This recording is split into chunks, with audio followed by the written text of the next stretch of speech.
Donc bonsoir à tous et bienvenue à cet apéro at home. Donc ce thème de ce soir, c'est entreprendre avec Emmanuel Gras. Juste avant de lui donner la parole, je vous propose de faire un petit tour de table, petit tour d'écran plutôt, histoire de vous présenter en 2 mots. Voilà, dire votre promo si vous êtes d'HEI, et puis ce qui vous intéresse dans la thématique de ce soir. Voilà, pour qu'un peu Emmanuel sache. Et n'hésitez pas, surtout, c'est comme je disais, un format convivial, donc n'hésitez pas à poser vos questions. Ensuite, on donnera la parole à Emmanuel. Voilà. Alors, on va commencer par, je vais prendre dans l'ordre, je vais prendre Hubert. Ah, on ne vous entend pas, micro coupé.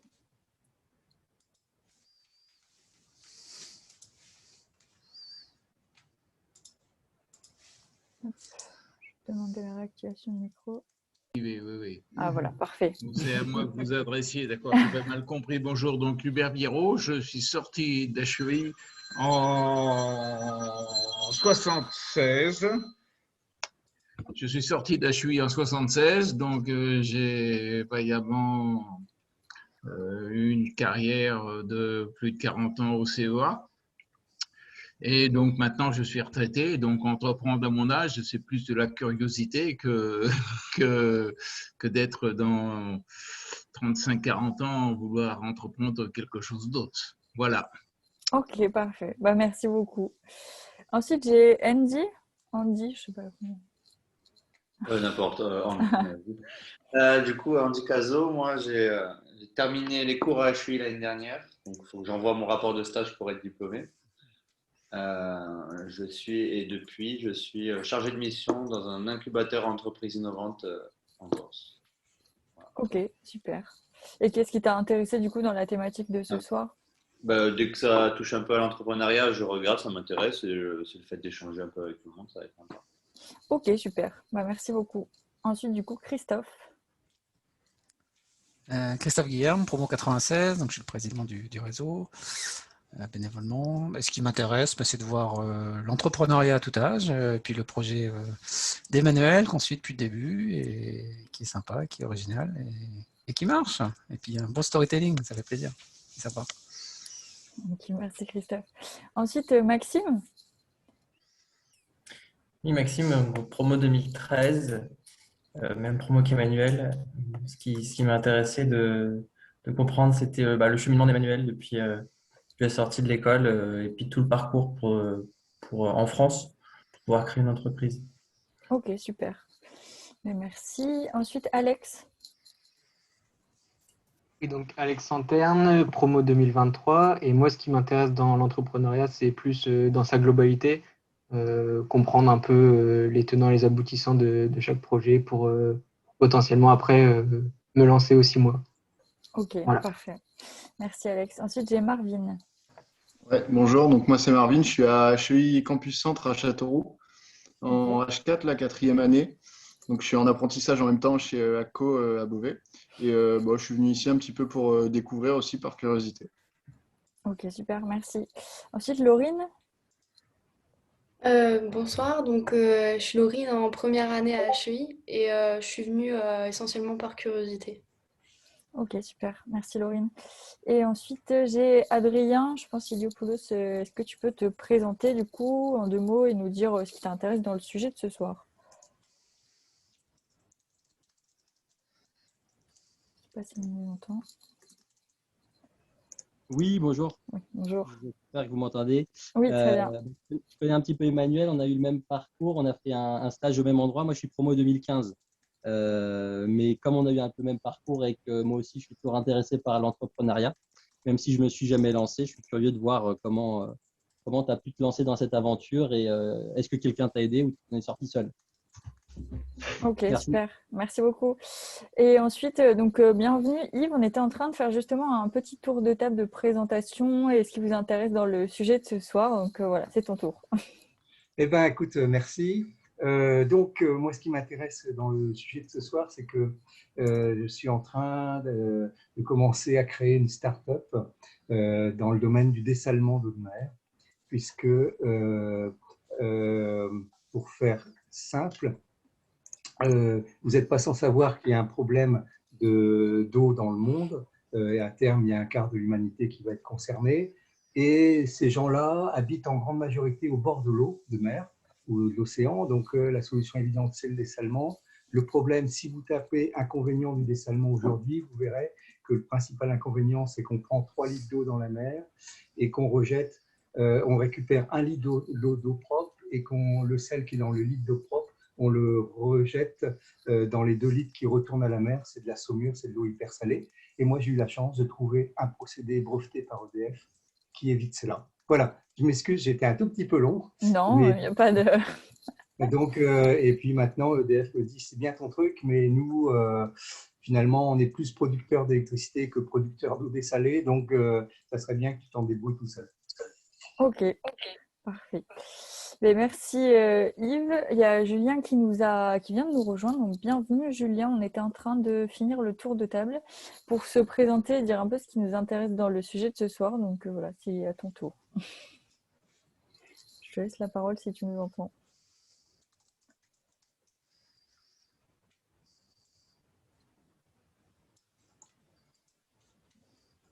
Pas de Julien. Bon, bah, sinon, Julien, n'hésite pas à répondre dans le chat. Voilà, s'il y a d'autres personnes qui arrivent, on les fera peut-être parler à la fin. En attendant, je vous propose de trinquer. J'espère que vous avez ramené votre petit verre. Et puis, on va laisser à la vôtre. Et on va laisser la parole à Emmanuel. Bonsoir à tous. Est-ce que vous m'entendez? Oui. On t'entend, ouais. Oui, très bien. Oui. Bonsoir à tous. Merci beaucoup Manon de m'avoir invité sur cet apéro live. Et bonjour à tous. Donc, Emmanuel, je suis de la promo 2013, si je ne me trompe pas, parce que ça commence à dater un petit peu. J'étais en B2A, donc bâtiment, aménagement et architecture. Donc on a fini donc en 2013, j'étais dans la promo de Maxime, voilà, et rapidement en fait, donc mon parcours, j'ai fait des stages dans le domaine de la construction, ensuite dans l'immobilier avec Adrien, qui est là ce soir. À la fin de l'HEI, en fait, j'ai décidé de poursuivre mes études et de faire juste un master en école de commerce au sein de Schema, parce que je trouvais que dans ce que je voulais faire, où je ne savais pas trop quoi faire, il me manquait le volet commercial pour être un peu plus armée. Donc pendant cette année d'alternance, j'ai été chef de projet dans un projet d'aménagement au sein de Bouygues Immobilier. Et en parallèle, donc, je suivais 12 semaines de cours à Lille à l'époque. Et j'ai découvert le métier du consulting. J'ai été pendant 3 ans consultante en stratégie au sein du cabinet Deloitte à Bordeaux, parce que je voulais un petit peu éviter de travailler à Paris. C'était un luxe à l'époque, mais je dis on va essayer, on va trouver un boulot en dehors de Paris.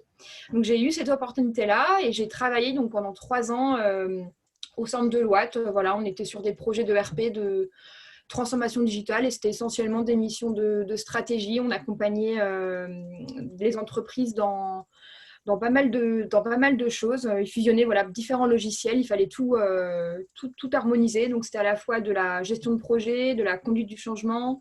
C'était rentrer un petit peu dans la technique sur les différents outils qui étaient mis en œuvre et qui allaient être remplacés. Donc, c'était très transversal. Voilà, j'ai fait ça pendant 3 ans. Juste avant, j'avais été missionnée 2 mois chez le groupe Chanel pour également faire la même chose, fusionner des logiciels en un seul. Et voilà, au bout de 3 ans, on allait me remettre sur un projet IT. J'avais un peu la casquette IT et je me suis dit, mince, c'est pas trop ce que j'ai envie de faire. C'était très intéressant. Je ne regrette pas du tout avoir fait ça. Mais je ne me voyais pas en fait poursuivre une carrière au sein de Deloitte parce que voilà, c'est un milieu assez particulier. Et depuis que je suis étudiante, surtout c'est en fin d'année, c'est surtout l'année Schema qui m'a fait un petit peu réagir. Plus jeune étudiante, j'avais des petites idées pour entreprendre, mais c'était pas exprimé forcément. Et l'envie s'est vraiment déclenchée donc, lors de mon master spécialisé en école de commerce, où j'ai rencontré en fait pas mal d'intervenants, comme à HEI, mais dans HEI, c'était plus spécifique pour moi à l'architecture, à l'aménagement et à la construction. Voilà, tandis que schéma, donc c'était plus sur de la gestion de projet, sur des intervenants dans différents secteurs. Et donc voilà, donc à la fin de schéma, donc je suis partie chez Deloitte pendant 3 ans. Et voilà, comme vous l'avez compris, j'en ai eu un petit peu marre. Et j'ai décidé, j'avais des petites idées comme ça pour créer ma société.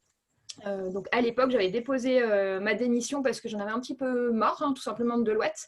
J'avais postulé dans des startups parce que je voulais un écosystème un peu plus dynamique, sans gros process, parce que je trouve dans les grosses entreprises, on sait tout de suite le poste qui nous attend dans 2 ans, dans 4 ans, dans 6 ans. Et ça me gênait un petit peu. Je suis mince, j'aimerais bien être actrice de ma vie et pouvoir un peu définir mes propres objectifs et mes propres objectifs.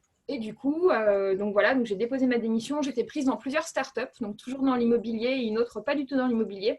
Et est arrivé un concours, donc un concours de projets de startups. Je ne sais pas si vous connaissez un petit peu le principe, c'est assez simple. Donc c'est des gens comme moi, comme vous, qui ont une idée et qui ont envie un petit peu d'ouvrir un peu leur champ des possibles. Et donc on postule donc à l'époque c'était à Bordeaux, donc il y avait à peu près 100 participants. Donc c'est le temps d'un week-end en fait. Si vous avez envie de découvrir un petit peu l'entrepreneuriat, voilà, c'est un concours qui a lieu sur un week-end. Donc il y a à la fois des porteurs de projets, donc comme moi à l'époque, je vais vous en parler juste après, j'avais une idée, un bout d'idée en tête, et il y a également des personnes qui souhaitent un petit peu participer donc à ces concours en se mettant en fait au service des porteurs de projets. Donc il y a des juristes, il y a des professeurs, il y a beaucoup de développeurs. Et c'est intergénérationnel, donc ça m'avait énormément plu. Donc le vendredi soir, donc l'idée c'est que je crois qu'on était une centaine, il y avait 37 porteurs de projets, donc pendant 1 minute, on a 1 minute pour convaincre un petit peu le public sur une idée.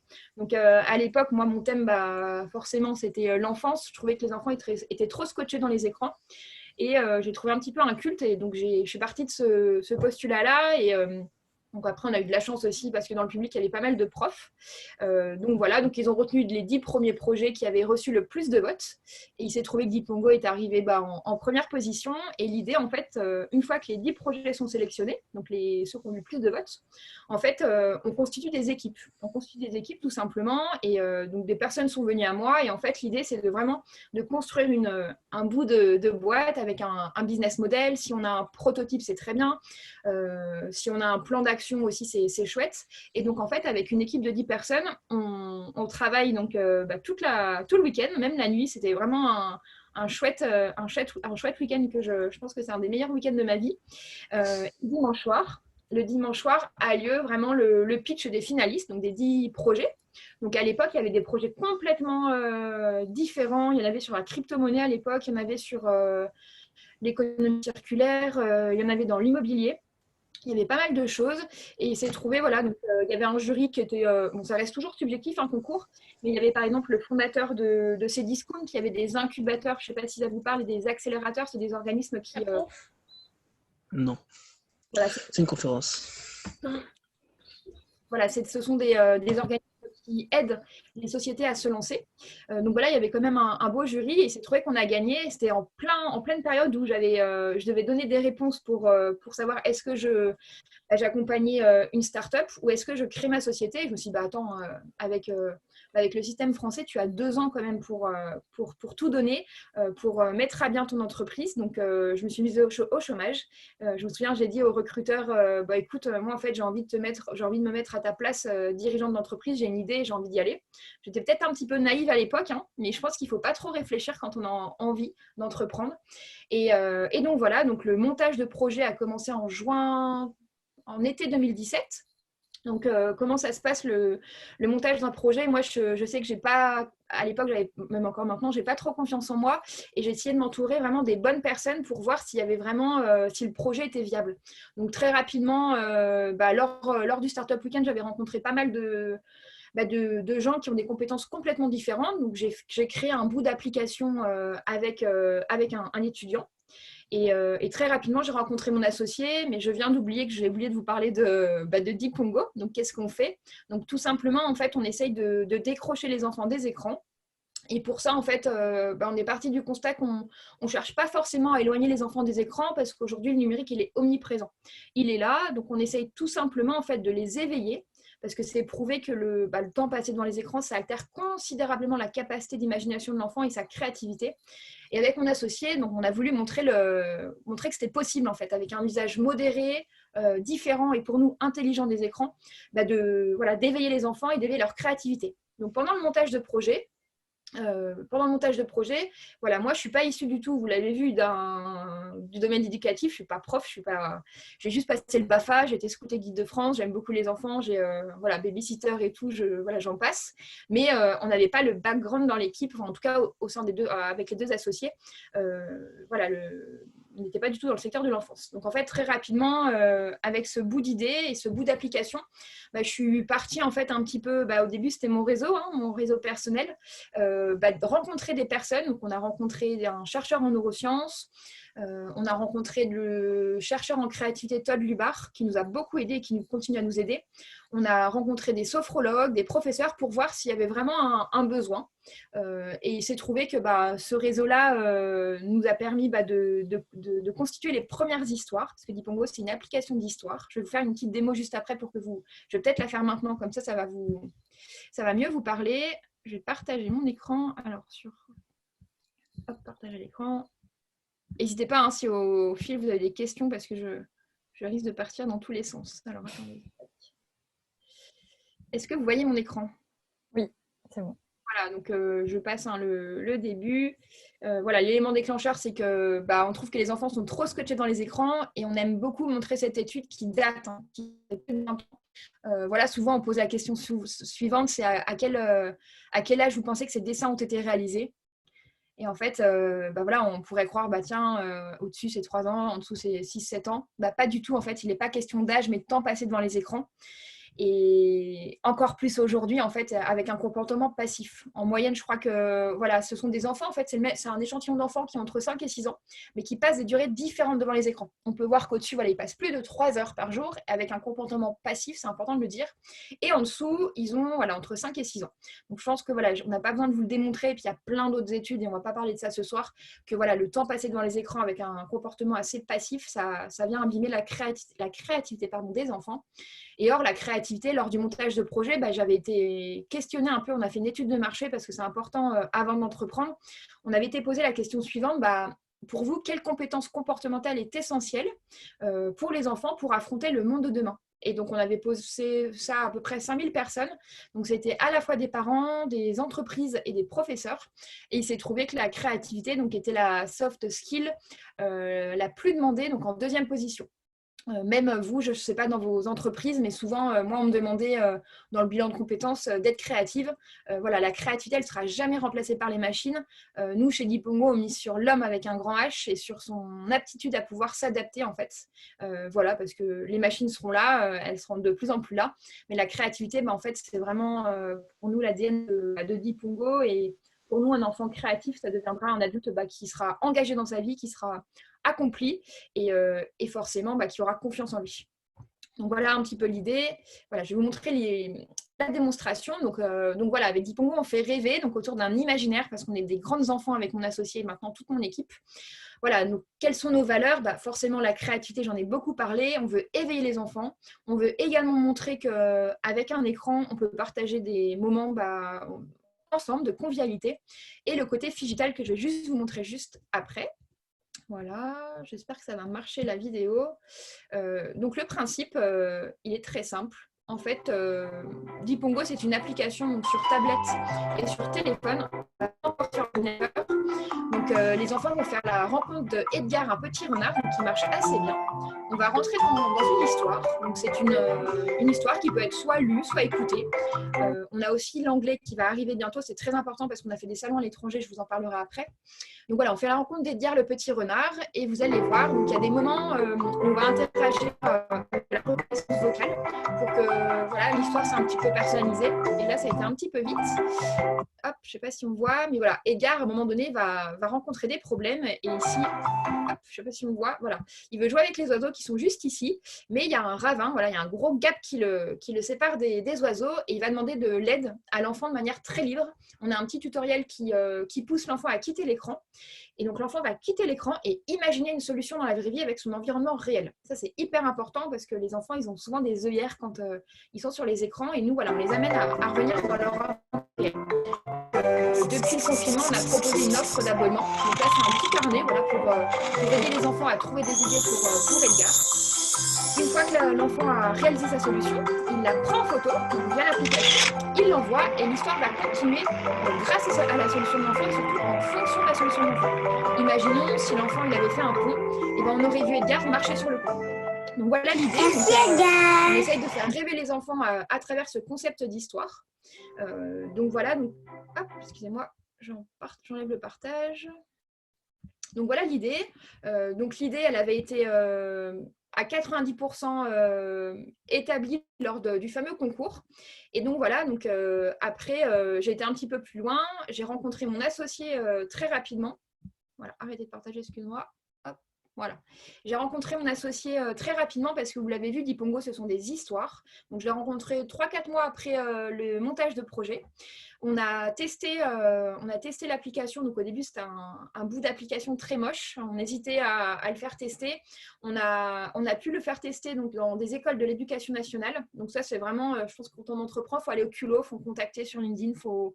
Si on a des noms, bah, tant pis. Et si on a des oui, bah, tant mieux. Donc au début, c'est vraiment un peu comme ça qu'il faut le faire.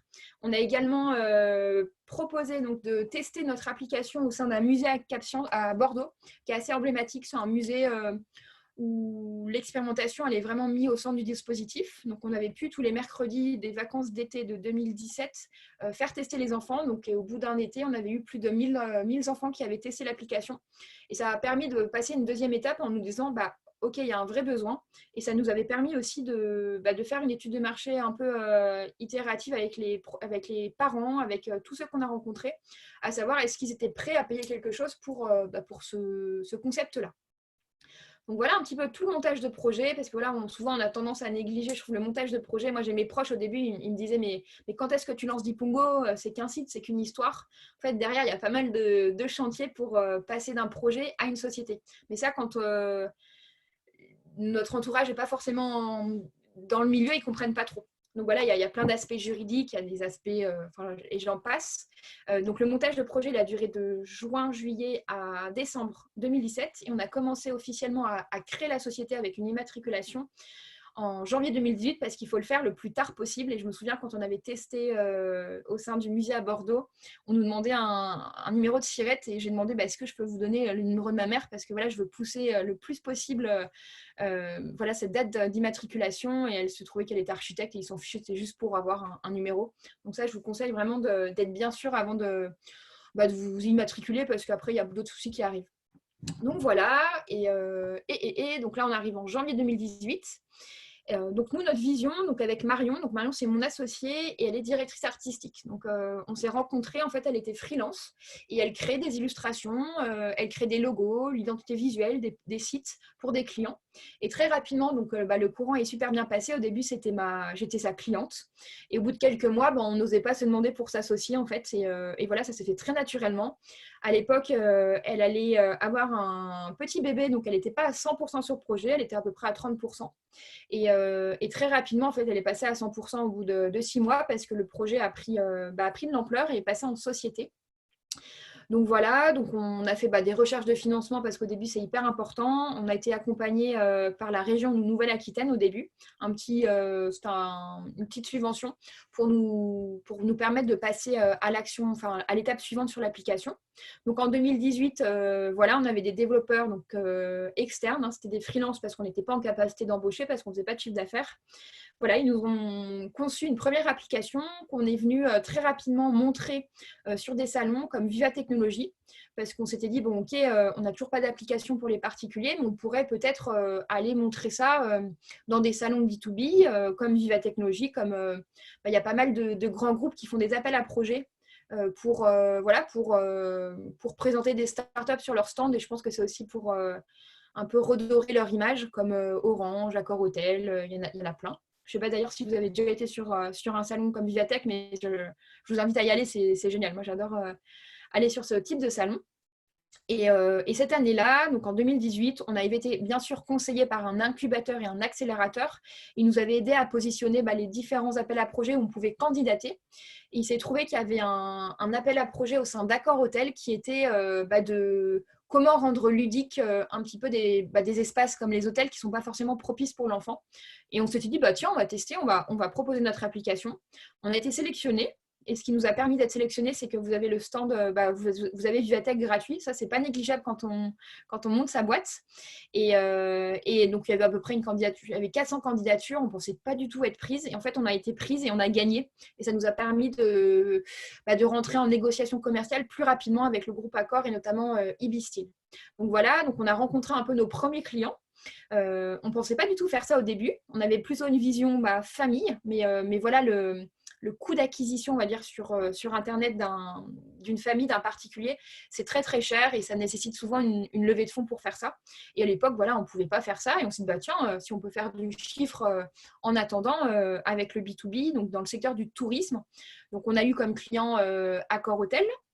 On a eu également la SNCF, qu'on a toujours, voilà, pour proposer dans des trajets qui sont un peu longs, Dipongo, l'histoire interactive Dipongo. Ça marche assez bien. C'est le barista qui appelle les enfants des wagons à venir dans le wagon-bar. Et c'est chouette parce que ça permet à des... Donc nous, c'était au début sur la ligne Paris-Milan. Ça permet de faire des rencontres et des petits Italiens avec des Français. Donc c'est assez rigolo, un peu moins maintenant. Mais voilà, c'était assez chouette. Qui on a eu d'autres comme clients? On a eu des musées aussi qui essayaient de rendre un peu plus interactive, on va dire, leurs expositions sous un principe de call to action. C'est l'enfant qui doit faire des choses pour accéder à du contenu supplémentaire. Donc ça, voilà, ça nous a permis de faire un peu de chiffres. Donc en août 2018, on a eu la chance de faire du chiffre après moins de 6 mois d'ancienneté. Donc ça, c'était intéressant. Et souvent, quand on fait un peu de chiffres, forcément, on peut aller demander des montants plus importants auprès des banques. Souvent, c'est un peu l'effet levier. Par exemple, quand vous avez 20 000 euros de fonds propres, vous pouvez, avec les fonds publics, demander 20 000 euros. C'est un peu, ça c'est l'effet levier. Je ne sais pas s'il y en a qui sont en demande de financement, mais c'est comme ça que ça fonctionne aussi avec BPI qui nous a bien aidés. Donc là, pendant toute l'année 2019, on a fait ça. On a fait ça et on a rendu donc, une application disponible pour les familles à partir d'avril 2019. Mais ce n'était pas du tout notre priorité. C'était pas du tout notre priorité parce qu'on savait qu'on n'avait pas assez de fonds propres et de chiffre d'affaires pour aller vers les particuliers. Voilà, et donc le confinement est arrivé, voilà, le Covid.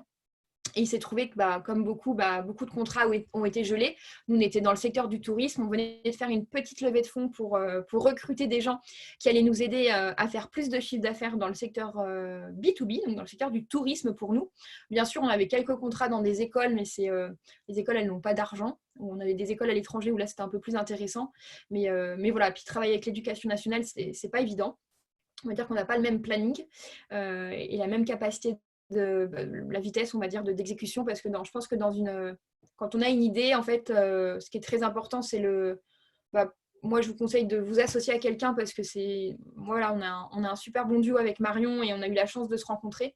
Ça, c'est hyper important. Ça, je le conseille à chaque souvent étudiant qui me contacte plutôt que de porter ça tout seul, parce qu'il y a des moments plus durs, je vous en parlerai. Et c'est l'idée et c'est également la vitesse, la vitesse d'exécution. Il faut aller vite parce que des projets comme Dipongo, je pense qu'il y en a plein. Il faut se dépêcher en fait pour être le dominant en tout cas sur l'activité. Donc voilà, donc après, je vous ai parlé de l'application qui est sortie en 2019 en vous mentionnant bien que ce n'était pas du tout notre priorité les particuliers. Donc on avait rendu une application disponible, on pouvait acheter des packs d'histoire, mais ce n'était même pas 1% de notre chiffre d'affaires. Voilà, parce que ce n'était pas notre priorité, on voyait plutôt ça en 2022-2023. Et donc la crise est arrivée et gros flou pour tout le monde. Qu'est-ce qu'on fait? On allait avoir une nouvelle application pour les particuliers qui allait sortir au mois d'août 2020. Et on s'est dit, tiens, en attendant la nouvelle application, on ne sait pas où on va, on pourrait proposer l'application gratuitement. Et c'est là qu'on a eu vraiment un vrai boom, un vrai pic de téléchargement, parce que je pense qu'on a fait pas mal partie. Donc il y a un cluster EdTech, donc je ne sais pas si ça vous parle, les clusters, c'est pareil, c'est des organismes qui essayent de mettre en visibilité des startups dans des domaines donnés. Donc, EdTech, c'est la grande mode de parler en franglais. Au début, je ne comprenais rien à tout ça. Donc, c'est éducation tech. Et du coup, ce fameux cluster EdTech national a parlé d'initiatives qui avaient été faites par des startups pour essayer de soulager un peu les parents, même pour les professeurs. Et donc, Dipongo a beaucoup été relayé. Également avec la région, notre région qui nous soutient énormément, et également avec nos incubateurs qui nous aident aussi à grandir. Et donc là, on a eu un gros pic de téléchargement. On a eu plus de, je crois, 35 000 téléchargements en l'espace de 10 semaines. On s'est dit, tiens, cette traction-là, en fait, on l'a cherchée qu'en 2022-2023, mais on ne peut pas passer à côté de ça. Il faut venir la travailler. Et du coup, pendant tout le mois d'été, avec cette communauté, parce que forcément, il y avait pas mal de parents, je pense, en chômage partiel et plus disponibles, on est venu construire une nouvelle offre, parce que je pense que c'est important quand on crée un produit de vraiment aller le tester très rapidement au sein d'une communauté. Moi, c'est vraiment très important parce qu'on peut avoir un très beau projet, mais s'il n'y a pas de besoin derrière, vous n'allez pas pouvoir en vivre en fait. Donc voilà, on a créé, on a été un peu plus loin dans l'application, on a ajouté de la reconnaissance vocale, c'est ce que vous avez vu pour vraiment personnaliser l'histoire. Et on a également conçu un petit carnet créatif, je pense que c'est ce que vous avez vu sur la vidéo. Donc voilà, c'est un petit carnet créatif où dedans, en fait, on peut trouver des idées d'activités et surtout des solutions pour aider Edgar dans ses aventures. Parce que nous, on joue beaucoup sur la créativité. Et si un enfant recommence la même histoire avec une solution différente, et la suite d'histoire sera différente. Et nous, c'est super important pour nous parce que c'est là vraiment, véritablement, qu'il va travailler sur sa créativité, en fait. Donc voilà, on est arrivé pendant tout le mois de juillet, août, septembre, on a fait on a travaillé avec pas mal de parents, on a eu une belle communauté de professeurs aussi qui est venue s'ajouter à la tribu Dipongo et on a lancé ça. Donc souvent quand on lance un projet, il y a différentes manières possibles. Nous, on trouvait ça sympa de le faire en campagne de financement participatif, campagne de crowdfunding. On ne cherchait pas forcément des fonds privés parce que voilà, il y a différents principes de campagne. Il y a une campagne où on va diluer ses parts. Ce n'était pas forcément notre objectif. C'était plus de la visibilité et du marketing pour nous. Donc voilà, c'est un système de précommande. Hein. Vous précommandez des abonnements, vous précommandez les produits Dipongo. Et ça permet en fait à l'entreprise de savoir est-ce qu'il y a un besoin en fait. Parce que donc il y a un objectif donné. Donc il y a des campagnes comme Ulule, Kickstarter ou KissKissBankBank qui accueillent pas mal de projets. Et donc nous à l'époque on avait un objectif de 100 abonnements pour le mois. Souvent on fait un objectif bas parce que après il y a des calculs d'algorithmes. Si on n'atteint pas 100% dès le premier jour, on n'est pas forcément mis en tête de liste sur la plateforme. Donc nous, voilà, on a eu une belle campagne, je ne sais plus le pourcentage, mais on a eu plus de 2000 abonnements donc en l'espace d'un mois. Mais par exemple, en fait, si vous n'atteignez pas les 100%, là, en fait, faut un peu se poser des questions. Soit vous avez mal travaillé sur votre campagne, parce que c'est quand même énormément de boulot, les campagnes de crowdfunding. Il faut solliciter son réseau, il faut relancer, c'est assez stressant. Mais voilà, si nous, notre campagne n'avait pas fonctionné, je pense qu'on n'aurait pas sorti l'abonnement. Donc, c'est vraiment l'offre qu'on a sortie après la campagne parce que ça a marché, en fait. Et ça, souvent, ça permet de tester, en fait, encore une fois, une offre, un produit, un concept. Et à partir de là, on était parti pour les particuliers. Et donc là, depuis le mois d'octobre dernier, on est quasiment exclusivement en B2C. On fait très peu de B2B, bien sûr, on maintient un lien. Mais voilà, c'est vraiment l'activité B2C qui nous prend beaucoup de temps. Parce que voilà, tous les mois, en fait, vous avez une nouvelle histoire sur l'application. Il y a un nouveau carnet créatif tous les mois. Et en fait, on a des nouvelles histoires. On demande un petit peu à notre communauté d'enfants. Le mois de mars, c'était mon préféré, c'était l'espace. J'adore ça, l'espace. En avril, c'était la vallée des dragons. On a des univers un peu plus communs. On va voir les abysses mystérieux au mois de juillet. On a les cauchemars qui arrivent en mai. Enfin voilà, c'est vraiment le cœur de Dipongo. C'est un imaginaire avec des histoires. On veut faire rêver les enfants. Et en fait, on essaye tout simplement je pense, d'adapter les contes d'autrefois en fait, aux outils d'aujourd'hui. Donc voilà un petit peu le parcours. Aujourd'hui, on est une équipe de 11 personnes. On a plus de graphistes, parce que vous l'avez vu, Dipongo, ce sont des histoires avec des illustrations. L'équipe de marketing commence à prendre aussi du poids aussi. Voilà, donc on est 2 associés donc avec 9 personnes. On a un développeur, donc aujourd'hui, il va prendre des parts dans la société, donc, parce que souvent, c'est important dans ce secteur-là, on va dire digital, d'avoir cette compétence-là dans le board. Et on a donc notre comité donc, éducatif qui aussi a pris de l'ampleur. Donc, ce n'est pas des salariés, c'est des gens qui vont travailler sur nos histoires avec nous, sur les histoires, pour vraiment que nos histoires aient une vocation pédagogique et qu'on ne soit pas un simple discours commercial de dire que Dipongo éveille la créativité des enfants. Justement, voilà. Il y avait une question dans le chat de Yves qui demandait qui invente les histoires. Alors, qui invente les histoires, c'est mon moment préféré, parce que plus la société avance et plus, moi, je suis un peu des tâches ingrates, mais c'est normal, hein, c'est le déroulé, je pense, d'une entreprise. C'est nous, en fait, c'est l'équipe des 11 personnes. Moi, je le fais un peu moins, j'essaye de m'incruster dès que je peux, mais c'est nous en interne, en fait. On a des idées d'histoire. C'est plus l'équipe créa qui a plus d'imagination. Mon associé aussi est beaucoup sur le fil conducteur des histoires, mais les graphistes commencent à bien se lâcher. Puis on a même nos développeurs aussi qui, vraiment, c'est un moment un peu d'échange. On déjeune tous ensemble et on se dit, tiens, qu'est-ce qu'on va faire dans 6 mois? Parce que maintenant, on a quand même des univers à l'avance, c'est important. Et aussi, on vient demander en fait les thèmes des univers aux enfants. On met des petites cartes postales dans les abonnements. On dit, tiens, toi, tu aimerais bien aller dans quelle aventure prochainement? Et c'est comme ça qu'on est venu sortir l'espace, parce que nous, on essayait un petit peu de proposer des univers un peu plus nouveaux. Et il s'est trouvé qu'on va faire les dinosaures, on va faire la préhistoire, parce que c'est demandé en fait. On nous a demandé les licornes, mais ça c'est hors de question, parce qu'on n'a pas envie, c'est pas dans notre... mais voilà l'idée. Et donc c'est nous. Et après, donc, on envoie notre premier jet à notre comité éducatif, qui vient un petit peu nous recentrer en disant non, là vous êtes parti un peu trop loin, vous devriez peut-être ajouter ça. Ils définissent avec nous les intitulés des défis, donc ça c'est surtout avec le chercheur en neurosciences pour vraiment éveiller le côté cognitif de l'enfant. Le champ lexical va être repris par les professeurs et le vocabulaire, parce qu'on n'a pas ça en interne. On a une sophrologue aussi qui nous aide à trouver des petits moments d'interaction pour jouer sur les émotions, parce qu'on veut montrer qu'avec Dipongo, c'est possible de s'exprimer. Donc ça, c'est très important. Et parfois, on a des experts un petit peu qu'on sollicite. Là, sur l'espace, on avait un chercheur qui nous a aidés à aller un peu plus loin sur le carnet. Donc voilà, donc c'est vraiment un travail de toute une équipe et ça part d'un petit déjeuner en racontant plein de choses pour créer une histoire. Ok, merci. Du coup, n'hésitez pas si vous avez des questions pour Emmanuel à prendre la parole, à lui poser directement vos questions, que ce soit sur Dipongo ou sur le process d'entrepreneuriat, comme vous voulez. Moi, j'avais juste une petite question. Comment l'idée vous est venue, justement? Est-ce qu'un jour, vous vous êtes dit ça m'intéresse énormément de créer des histoires pour les enfants, ou alors ça a été depuis toujours?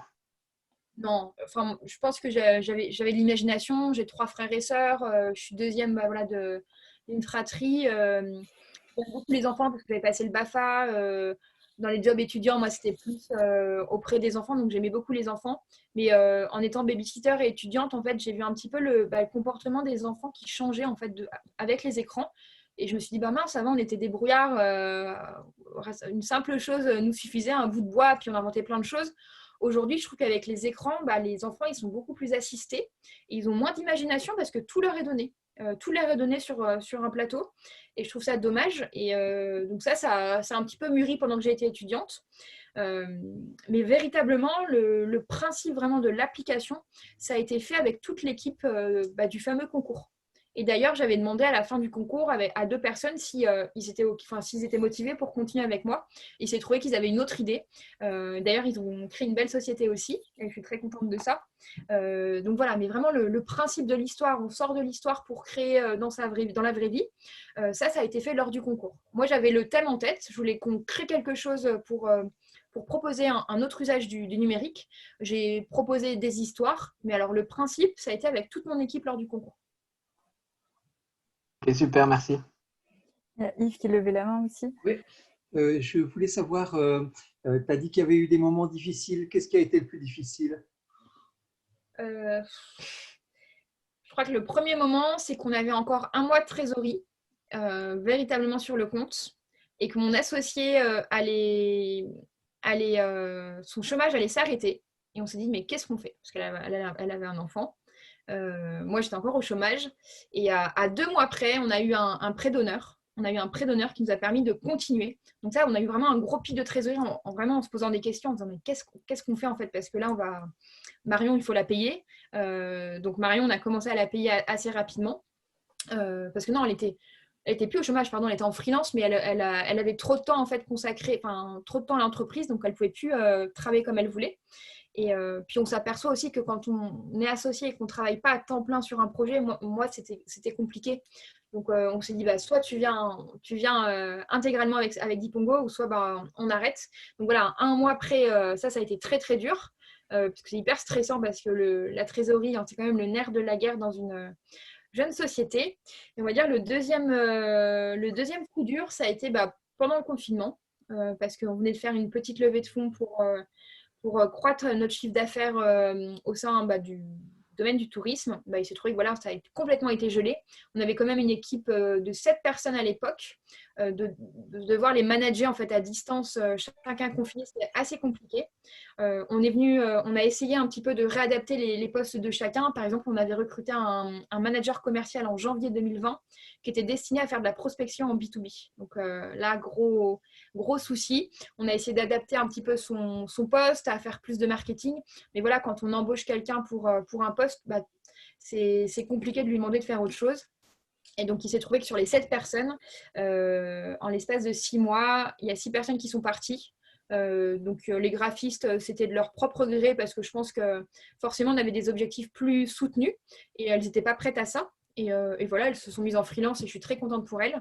Notre manager commercial, on a fait une rupture conventionnelle parce que voilà, on pouvait plus continuer avec lui parce qu'il n'arrivait pas à s'adapter.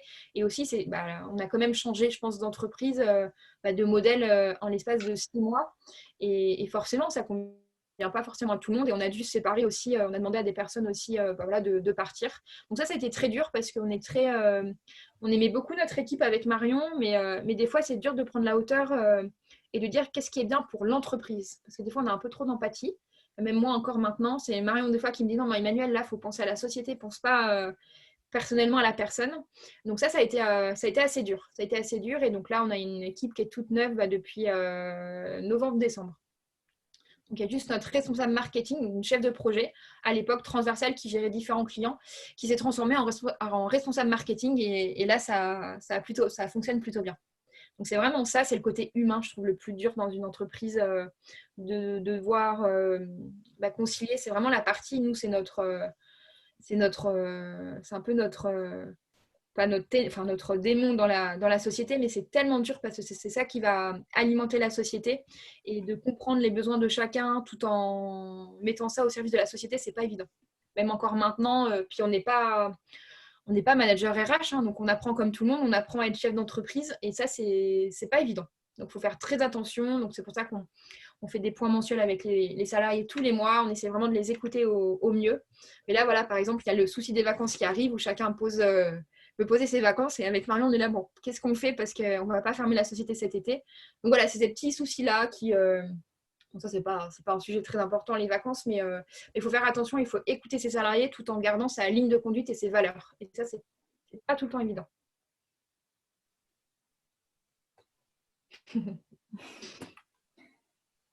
Merci Emmanuel. Du coup, n'hésitez pas, si vous avez d'autres questions, prenez la parole directement.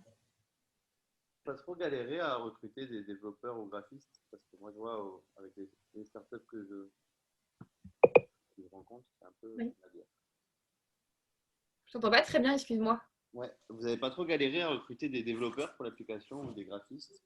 Alors, un développeur, ça coûte très cher. Donc là, on l'a embauché depuis le mois de janvier. Mais si, c'est le plus compliqué, je trouve, c'est le développeur, surtout qu'on n'a pas cette compétence en interne. Moi, maintenant, je commence un petit peu à me mettre dedans, mais je ne sais pas coder. On va dire que je commence à comprendre le jargon. Mais c'est pas évident du tout de recruter quelqu'un. Tu ne pourras pas le manager sur ces tâches parce que tu ne sais pas le faire toi. Donc, au début, on est passé par des freelances et je t'avoue qu'avec 2 sur 3, ça s'est très, très mal passé. Voilà, pour diverses raisons. Et donc là, en fait, il y a un freelance avec qui ça s'est très, très bien passé, donc qui a créé plusieurs applications pour nous et qui là est en charge de l'application. Donc, c'était un freelance et là, il va prendre des parts dans la société. Donc, c'est notre fameux CTO. Mais voilà, c'est un c'est un peu une relation qui se crée. C'est très important de prendre son temps pour recruter un développeur parce que nous, voilà, au début, on était un peu pressé par le temps, puis on est passé par des agences ou des freelances. Et voilà, je pense que ça s'est mal passé aussi parce que nous, notre projet n'était pas bien mûr encore. Et du coup, ça crée des problèmes de livraison, de fonctionnalité. Et donc, on a recruté un jeune développeur, là, mais c'est notre CTO qui nous a aidé à le recruter. Nous, on aimait le côté humain, pour nous, c'est quasiment plus important que les compétences.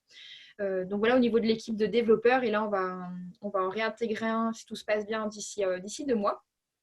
Et au niveau des graphistes, c'est un peu plus simple parce qu'on recrute des jeunes graphistes qui sont malléables, on va dire. Voilà, elles savent dessiner.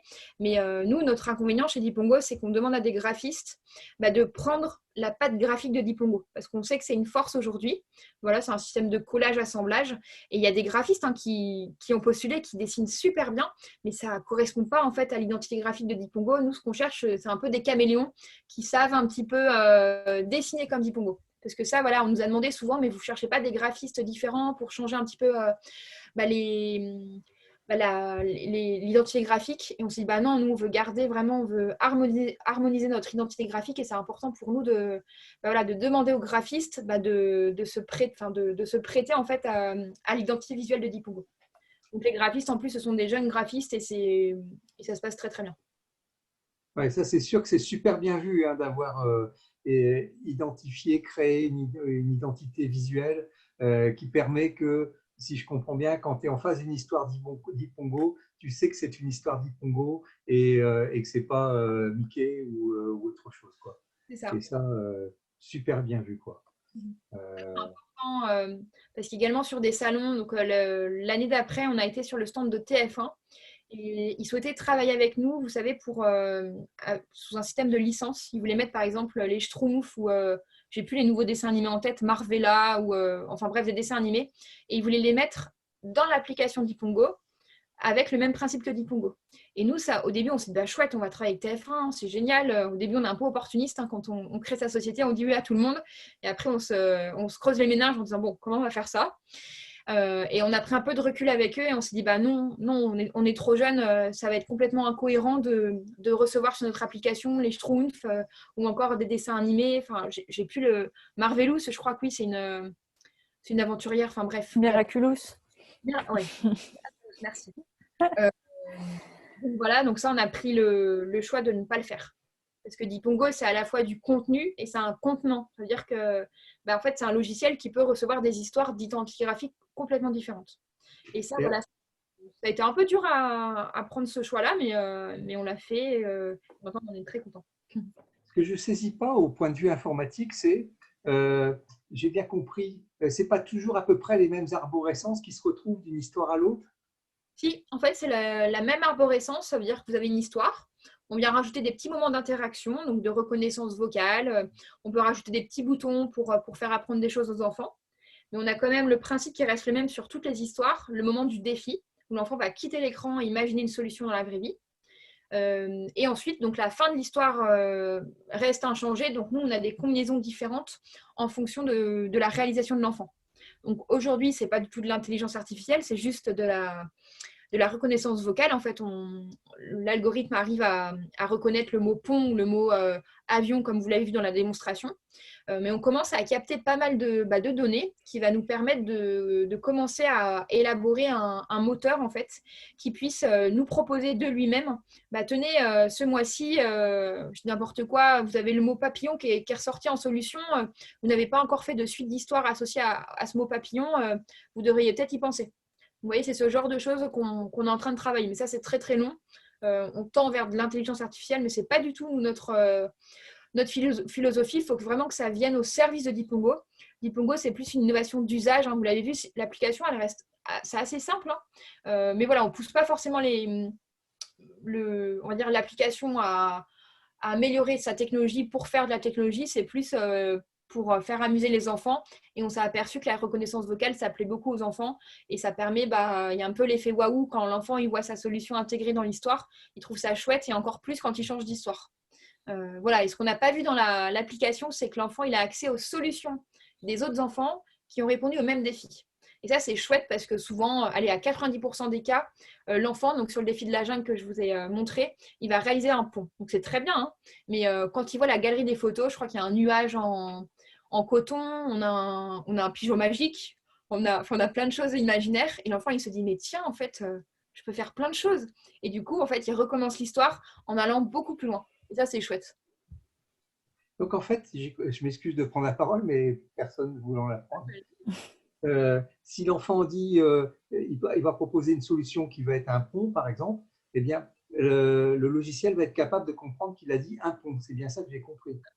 C'est vraiment de la reconnaissance vocale, c'est pas du tout de la reconnaissance de forme, parce qu'aujourd'hui, on n'a pas les moyens de le faire. Et on s'est aperçu que les enfants, des fois, ils ont des idées mais complètement farfelues. Mais par exemple, s'ils font de la pâte à modeler, ils vont faire un gros pâté. Et nous, comment en reconnaissance de forme, on peut faire quelque chose avec ça? Donc on s'est dit, en fait, on va les faire parler. C'est beaucoup plus simple. On verra par la suite parce qu'on nous a demandé de faire ça pour des adultes et pour des ados. Là, je pense qu'on pourra faire de la reconnaissance de forme, mais c'est impossible avec un enfant. C'est impossible. Et quand un enfant il a dit quelque chose que nous, on ne comprend pas, on a une solution par défaut, en fait, une suite qui va, quelle que soit la réponse qu'il a faite. Voilà. Et du coup, Emmanuel, tu vois, c'est quoi la suite dans 2, 3, 4 ans? Tu as plein d'idées là sur le quotidien, voilà, mais c'est quoi ça peut être quoi la suite ou autre chose ou avec d'autres partenaires? La suite, je pense que là, c'est de perdurer nos abonnements parce que c'est un beau challenge, c'est un beau défi de se lancer auprès des particuliers parce que c'est quand même une machine à sous. Hein. Les frais marketing, c'est assez conséquent. Et donc là, on a pivoté, vous l'avez vu, en l'espace de 6 mois. Donc ça va être vraiment de gagner en visibilité sur les abonnements d'Ipungo. Déjà, ça sera très bien. Et de les proposer, donc on les propose déjà dans des pays francophones. Et ce serait de le proposer assez rapidement à l'étranger avec du multilingue. Parce que ça, depuis le début, on nous le demande.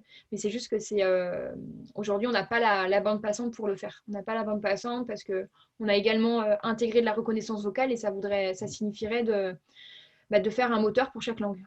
Donc, mais ça, c'est la prochaine étape. Et, parce qu'on a fait pas mal de salons à l'étranger, notamment le CES, là, le fameux CES. On avait postulé en se disant on va le faire au cas où. On est parti avec la région et on a eu un beau prix là-bas. On a eu un award sur la partie software. Donc c'est chouette parce que ça veut dire que maintenant, le CES, ils ne sont pas forcément sur des innovations technologiques. Alors, c'est ça, hein, c'est le salon de la technologie, mais ils sont plus, quand on y était parti en 2020, ils étaient plus un petit peu sur l'innovation d'usage. Donc ça, c'était bien et nous, on n'avait pas fait exprès. Et du coup, voilà, on a rencontré pas mal de partenaires là-bas. Et on a fait aussi un salon de l'éducation à Londres, le BED Show, 3 semaines après. Et ça s'est très bien passé parce qu'on a eu beaucoup d'écoles qui étaient très intéressées, qui sont plus à l'avance qu'en France, hein, qui font étudier la méditation, la créativité dans leurs écoles. Et là, Dipongo, pour eux, c'était super de pouvoir le proposer parce qu'ils étaient à la recherche de soft skills. Et en France, on est moins sur ça. On est sur les hard skills, à faire des maths, faire du français. Et c'est très bien. Hein. Mais voilà, je pense qu'on est un peu en retard en France et à l'étranger, ils sont plus ouverts à d'autres, alors je ne vais pas dire matières, mais à d'autres aptitudes comportementales qui vont permettre à l'enfant de s'éveiller. Et c'est quoi qui pourrait t'aider aujourd'hui si on parle de réseau, c'est quoi qui pourrait, sur quel point tu pourrais avoir des besoins que tu as du mal à, auxquels vous avez du mal à répondre, voilà. Aujourd'hui, on cherche forcément, donc on fait du marketing, on va dire direct sur les réseaux sociaux pour faire connaître notre abonnement, mais on cherche aussi des leviers d'acquisition. C'est ce qu'on va faire par exemple avec le journal de la Voix du Nord. Ils essayent de rajeunir un petit peu leur clientèle. Et en fait, on va venir annexer l'abonnement d'Ipungo. Donc, on n'a pas défini encore le prix, on va dire pour 1 euro de plus, aux abonnés de la Voix du Nord pour qu'ensuite ils puissent prendre des abonnements. On essaye de faire ce genre de choses. On fait également avec des comités d'entreprise. En fait, on vient montrer notre offre. On l'avait fait pour Noël. On est en pleine recherche de leviers d'acquisition pour aller encore plus vite pour les abonnants. Donc là, on a lancé un programme d'affiliation aussi. Ça permet d'avoir, c'est un peu comme des mini-commerciaux. C'est des apporteurs d'affaires qui vont vendre des abonnements d'Ipungo. Ils vont toucher une commission sur ces abonnements. Donc voilà, on est vraiment à la recherche de leviers d'acquisition en ce moment même pour aller plus vite. Donc, c'est des leviers. Là, je vous en ai dit 2, mais qu'est-ce qu'on a d'autre qui me vient comme ça. On est en train de proposer, je ne l'ai pas parlé aussi, mais on fait de la distribution physique. Pour nous, c'est un levier d'acquisition parce que c'est assez onéreux de faire ça. Mais voilà, ce sont des petites box créatives qu'on va retrouver à la Fnac, qu'on va retrouver chez Pickwick, chez Cultura, pour montrer physiquement Dipongo parce qu'on s'est aperçu, on nous l'a dit que l'identité graphique était très jolie chez Dipongo. Et on s'est dit, bah, tiens, en fait, on va vendre sur Internet, mais ça pourrait être une force aussi de vendre physiquement. Et c'est pour ça qu'on s'est attaqué à la distribution physique. Encore en ayant vraiment un besoin qui était validé et exprimé, par exemple sur des salons comme le CES, où il y avait beaucoup de personnes, de distributeurs qui cherchaient ce genre de produits pour les proposer. Donc voilà, on cherche des plateformes aussi où on pourrait proposer notre abonnement. Voilà, on cherche à diversifier, on va dire, notre présence. Notre présence, donc à la fois physique et à la fois digitale. Donc peut-être avec HUI, comme ça, ce serait il y a beaucoup de parents maintenant, je suis maman depuis 1 mois, ce serait peut-être de proposer une newsletter avec un code de réduction. Bon là, c'est la commerciale qui parle aux parents et anciens étudiants d'HUI pour pousser peut-être l'abonnement. Vous voyez, c'est ce genre de choses qu'on fait dans différents organismes. Vu de l'extérieur, on a le sentiment que en fait, tu es juste à un moment assez critique où tu arrives à grossir et parce que tu as un avantage, enfin, tu sembles bien avoir un avantage concurrentiel de par la qualité des histoires, de par la qualité du graphique, de par le logiciel en lui-même, quoi, de la façon dont il est foutu. Et ça, alors, c'est un peu facile à dire, mais ça ne durera pas pendant 10 ans, quoi.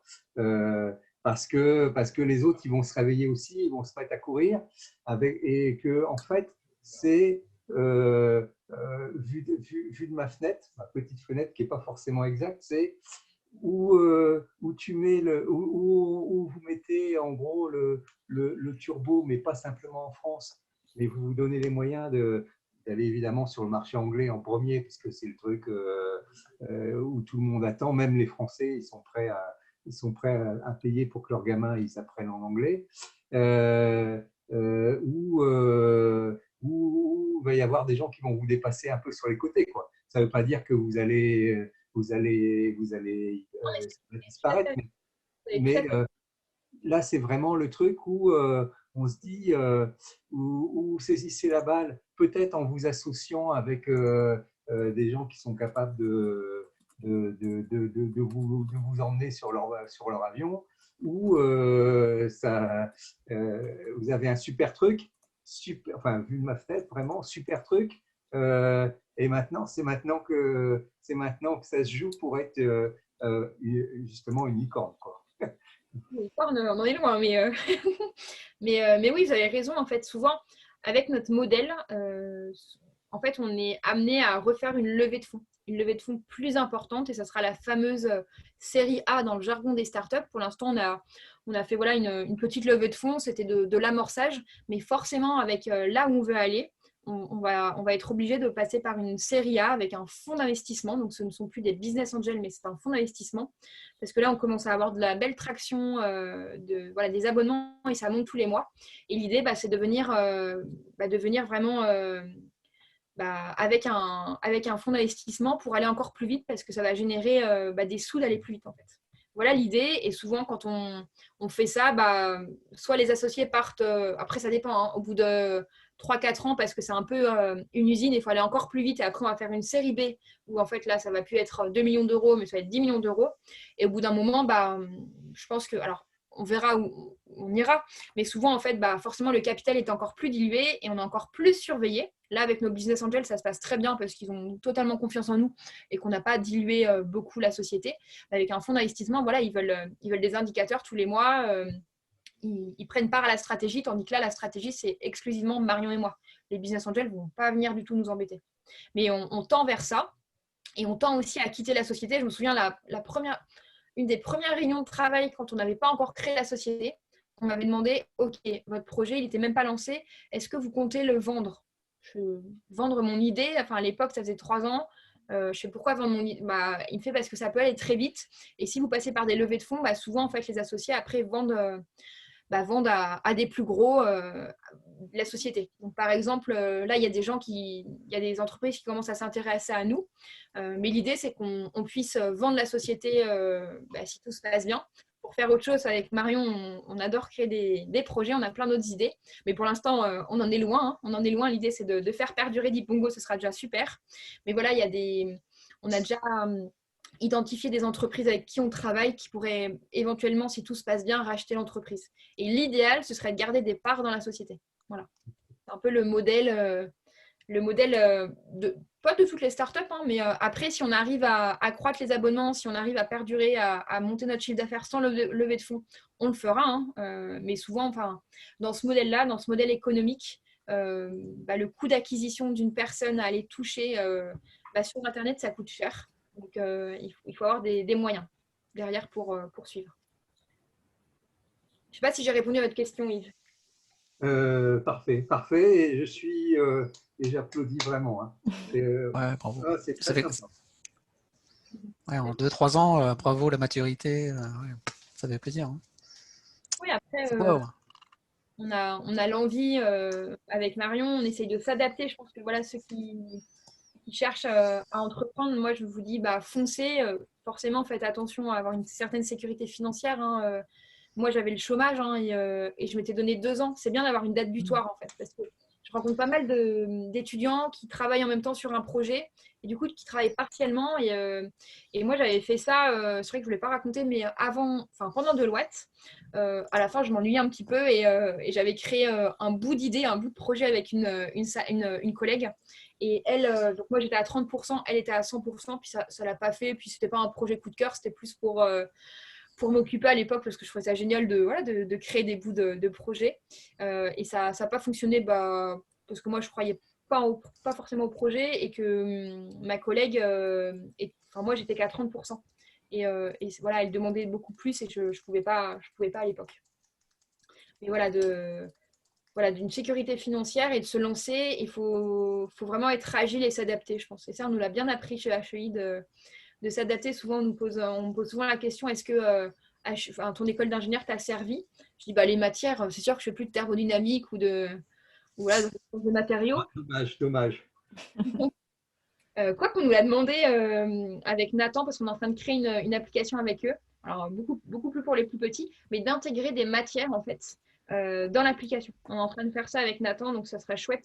C'est un long projet, mais ça fait partie, c'est un gros projet d'Ipongo de proposer une application pour les professeurs, à destination des professeurs, pour qu'ils puissent un petit peu, on va dire, compléter leurs cours avec le défi d'Ipongo. Donc voilà, on fait ça sur 4 disciplines avec eux pour l'instant. Et on a l'éducation nationale qui nous a demandé ça aussi pour les ados, mais faut qu'on se concentre, c'est pas forcément évident. On a été très opportuniste au début. Je pense que c'est bien de l'être parce que c'est ce qui nous a permis de faire du chiffre. Mais après, je pense qu'il faut choisir. Et c'est très difficile de faire ça. Parce que moi, je suis assez impulsive en disant, mais ouais, ça va être super, on va faire ça. Et c'est plus Marion, mon associé, qui me freine. Je fais, maintenant, Emmanuel, c'est un boulot de titan de faire ça. C'est quasiment recréer une deuxième application. Je fais, oui, tu as raison, on va peut-être s'arrêter là. Donc voilà, il faut savoir choisir au bout d'un moment vers où on veut aller et toujours garder la même ligne de conduite. Nous, cette année, c'est booster l'abonnement. C'est booster l'abonnement B2C. Et des fois, avec mon associé, on prend de la hauteur en se disant, OK, vers quoi on veut aller avec Dipongo? Et on essaye de voir si ça rentre dans nos valeurs ou pas. Et ça fait du bien des fois de se reposer, de prendre du recul sur ses valeurs parce que souvent, voilà, vous avez vu, je vous ai raconté TF1, on aurait pu faire ça, mais ça ne rentrait pas dans nos valeurs.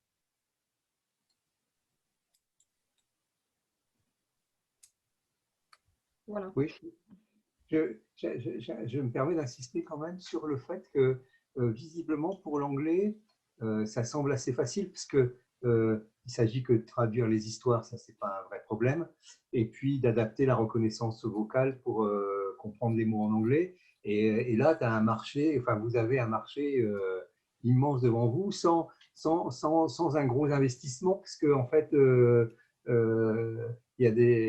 tu lances un truc en anglais, tout de suite ça part, quoi. Même sur la France, quoi. Non, c'est sûr, c'est pour ça qu'on veut Partons insister là-dessus, mais ça me semble vraiment un truc boum, énorme. En plus, à l'étranger, ils sont plus réceptifs. Ils ont, par exemple, les États-Unis, où là, on a pas mal d'utilisateurs au Canada. Au Canada, voilà, ils sont plus curieux par rapport à la technologie. En France, on est très frileux. Et il faut vite aller à l'étranger aussi pour perdurer. On a juste des soucis de coût d'expédition en ce moment parce que maintenant, on a un carnet créatif, on fait du physique et c'est une autre entreprise aussi. Mais on a pas mal d'utilisateurs à l'étranger, donc ça, c'est chouette. Et depuis le début, hein, on fait des voyages de prospection depuis le début au Canada, les salons à l'étranger, pour vraiment prendre la température, même si on n'est pas prêt, à se dire, OK, il y a un besoin. Quand on sera prêt, on pourra y aller, on sait avec quel partenaire on va travailler. Merci. Mais super, merci beaucoup. Je vois qu'il est déjà 20 heures passées, le temps passe vite. Juste avant de conclure, je voudrais vous proposer de faire une petite capture d'écran pour juste inaugurer la soirée. Avec le verre vide. Avec le verre vide. Donc, si certains ont la caméra éteinte, ils veulent l'activer, je vous laisse 2 minutes. Et inversement, s'il y en a qui ne veulent pas apparaître sur la photo, vous pouvez la couper. Voilà. Et après, je vous demanderai votre plus beau sourire. En tout cas, bravo Emmanuel, je crois qu'on peut te féliciter. Ah ouais, bravo. Hein. Un super beau projet. Et puis, bravo Emmanuel. Les auteurs, le recul. Bravo, super parcours. Ouais. Super parcours. C'est inspirant ça va être inspirant pour tout le monde.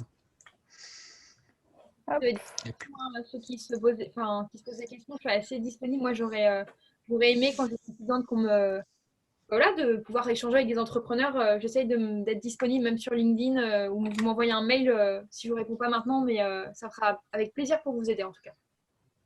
Merci. Super. Allez voir les étudiants du campus de Bordeaux d'ailleurs, maintenant que tu es à Bordeaux. J'ai fait mes petites captures d'écran, merci beaucoup. Donc, merci à tous pour votre participation ce soir. Merci beaucoup Emmanuel pour ton partage d'expérience. N'hésitez pas, ceux qui sont intéressés par l'entrepreneuriat, depuis peu, on a relancé les clubs professionnels. Donc, on a un club entrepreneur, donc Emmanuel aussi, ça peut t'intéresser. On va proposer des conférences un peu sur le thème de l'entrepreneuriat. Donc, comment bien faire son brief, comment son pitch, etc. Comment avoir des financements, enfin bref, tout ça, tout ce qui est thème entrepreneuriat, ça va être lancé. Les apéros at home vont être également dans cette optique-là, vont continuer aussi. Il y a d'ailleurs le prochain apéro at home entrepreneuriat, ça sera avec Maxence Damaré, donc vous avez déjà peut-être entendu parler, qui est du coup boxeur professionnel, diplômé 2019 si je ne me trompe pas, et qui a lancé sa marque de nutrition sportive. Du coup, ça sera le 26 mai. Donc, vous pouvez vous inscrire sur le site tout de suite sur HEI Alumni. Donc voilà, il y a plein d'autres événements à venir. N'hésitez pas à vous inscrire. Ça nous fait plaisir de partager ces moments avec vous. Et merci à tous et je vous souhaite une très bonne soirée si vous n'avez pas d'autres questions. Merci à tous. Bonne soirée. Merci, bonne soirée à tout le monde. Merci beaucoup, bonne soirée. Merci.